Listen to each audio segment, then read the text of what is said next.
Hey everyone, a huge shout out to all of Mr. Cheese students, and of course all my fellow science nerds tuning in from social media. So glad you're here for this special Life Sciences Explainer. We're about to crack the code on those tricky data questions so you can walk into your next exam feeling confident and ready to score. All right, let's just get right into it. We have all been there, right? You're flying through an exam, everything's going great, and then, bam! You hit a monster question full of graphs and tables and some long investigation. It can totally throw you off. But here's the thing. It's not actually a monster. It's a puzzle. And today, we are going to solve it together. So, meet our challenge for today. Question 3.1, pulled straight from a recent grade 12 paper. We're not just going to answer it. Oh no. We are going to take it apart, piece by piece, look at its DNA, and figure out how to squeeze every single mark out of it. Let's do this. Okay, first things first. Before you even think about writing an answer, you gotta understand what the investigation is all about. You have to decode the experiment itself. Seriously, this is the foundation for everything else. Get this right, and the rest just falls into place. So, what's the absolute first piece of the puzzle? The aim. And hey, look at that. Question 3.1.1 asks for it directly. This right here is pulled straight from the marking guide. The aim is to determine the effect of the Bt gene on the yield of cotton plants. That's it. This one sentence is your treasure map for the whole question. It tells you exactly what the scientist was trying to figure out. Now, watch how that aim helps us nail the next part, the variables. The independent variable, that's the one thing the scientist changes on purpose. In this experiment, it's whether the cotton has the Bt gene or not, so the presence or absence of the Bt gene. And the dependent variable, well, that's the result you measure. Here, it's the yield of cotton plants. A good way to remember it is the yield depends on the gene. See? Easy. All right, next up, validity, which is just a fancy science word for making it a fair test. Question 3.1.3 wants to know how they kept it fair. Think about it. If you want to prove the Bt gene was the only thing affecting the yield, everything else has to be exactly the same. The memo shows us what they controlled. The same number of plants, the same number of pesky insects, identical fields, you get the picture. This is how you know the results are legit. So then the paper asks this.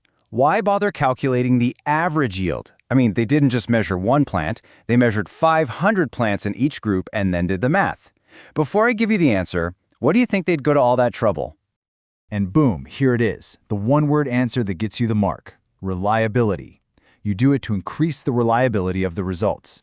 Come on, one plant could just be a fluke, right? Maybe it got a bit more sun or is just a super plant. But the average of 500 plants, that smooths out any weird results and gives you a way more trustworthy picture of what's really going on. It's all about getting results you can count on. Okay, team, we have officially cracked the setup. We know the aim, we know the variables, and we know how they made the test fair and reliable. Now comes the fun part. Let's look at the data and draw our own conclusion. Check out the bar chart from the paper. Over here on the left, we've got the regular, non-Bt cotton. Look at its yield. It's sitting way down here around 8%. Now look over to the right at the genetically modified Bt cotton. Whoa! Its yield shoots way up to around 32%. You don't need a calculator to see that's a huge, huge difference.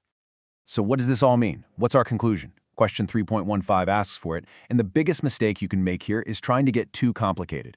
A great conclusion just states the obvious from the data, and the marking guide agrees. The perfect answer is simply, the cotton plants with the B gene have more yield. That's it. Don't add anything else. 2 marks in the bag. All right, we've answered the whole question. Nicely done. But for all you high flyers out there, the ones who want to turn that 80 into a 95, this next part is for you. We're going to take a little peek behind the curtain and see how the examiners are actually told to grade your paper. This stuff is pure gold. This is from the official marking principles. Notice a few key things. They stop marking when you hit the max marks. So if a question is worth 2 marks, don't write 4 points. Be concise. Also, check this out. Spelling errors are okay as long as they can tell what word you meant. That's a bit of a relief, isn't it? And this is a big one. All your graphs and tables have to have a caption. Knowing these little rules can really pay off.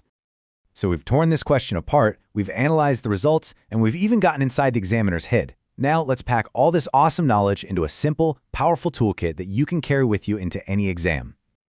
Here it is, your 4-step plan to absolutely crush any data question. We literally just did this. Number 1, identify the aim. Number 2, define the variables. Number 3, analyze the data. And number 4, state the conclusion. If you follow these 4 steps every single time, those questions that used to look so scary will just become easy marks. See how much easier that was once we broke it down? If you want to keep building this kind of confidence, keep turning those tough questions into guaranteed marks, then you are in exactly the right place. This journey to acing your exams is just getting started. So what's the next step? Simple. Make sure you hit that follow button for Mr. Chi on Instagram, TikTok, Facebook, and definitely subscribe on YouTube. That's where you're going to find more of these explainers, more tips, and more tricks to help you absolutely smash your goals. Go do it right now, and hey, share this with a friend who could use the help. And one last thing. We want to hear from you. What's that one topic in life sci that always gets you? What's the next question you want us to break down just like we did today? Drop your ideas in the comments below, let us know, and your topic might just be the star of our next explainer. Thanks so much for watching, and I'll see you in the next one.